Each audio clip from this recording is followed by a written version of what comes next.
ಪಾಲಕ್ ಪಪ್ಪುವನ್ನ ಮಾಡ್ತಾ ಇದ್ದೀನಿ. ಬಿಸಿ ಬಿಸಿ ಅನ್ನದ ಜೊತೆ ತುಂಬಾನೇ ಟೇಸ್ಟಿಯಾಗಿರುತ್ತೆ. ಮಾಡೋದಕ್ಕೆ ತೊಗರಿಬೇಳೆಯನ್ನು ಸರಿಯಾಗಿ ವಾಶ್ ಮಾಡಿ ನೀರನ್ನು ಸೇರಿಸ್ಕೊಂಡಿದ್ದೀನಿ. ಸ್ವಲ್ಪ ಅರಿಶಿಣದ ಪುಡಿಯನ್ನು ಹಾಕ್ಕೊಂಡ್ಬಿಟ್ಟು ಬೇಳೆ ಬೇಯೋವರೆಗೂ ಬೇಯಿಸ್ಕೊಳ್ಳಿ. ಬೆಂದಮೇಲೆ ಇದನ್ನು ಮ್ಯಾಶ್ ಮಾಡ್ಕೊಳ್ಬೇಕು.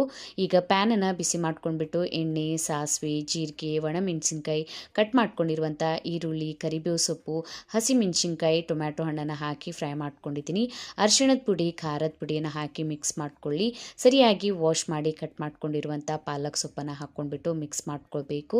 ಈಗ ಇದಕ್ಕೆ ನಾವು ಬೇಯಿಸ್ಕೊಂಡಿರುವಂತಹ ಬೇಳೆ ನಿಮ್ಗೆ ಎಷ್ಟು ಬೇಕೋ ಅಷ್ಟು ನೀರನ್ನು ಸೇರಿಸ್ಕೊಂಡ್ಬಿಟ್ಟು ಸರಿಯಾಗಿ ಮಿಕ್ಸ್ ಮಾಡ್ಕೊತಾ ಇದ್ದೀನಿ.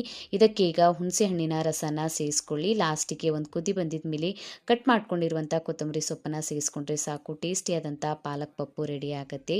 ವಿಡಿಯೋನ ಸೇವ್ ಮಾಡಿ ಟ್ರೈ ಮಾಡಿ ನೋಡಿ. ವಿಡಿಯೋ ಇಷ್ಟ ಆಗಿದ್ರೆ ವಿಡಿಯೋಗೊಂದು ಲೈಕ್ ಮಾಡಿ, ಫ್ಯಾಮಿಲಿ ಮತ್ತು ಫ್ರೆಂಡ್ ಜೊತೆ ಶೇರ್ ಮಾಡ್ಕೊಳ್ಳಿ.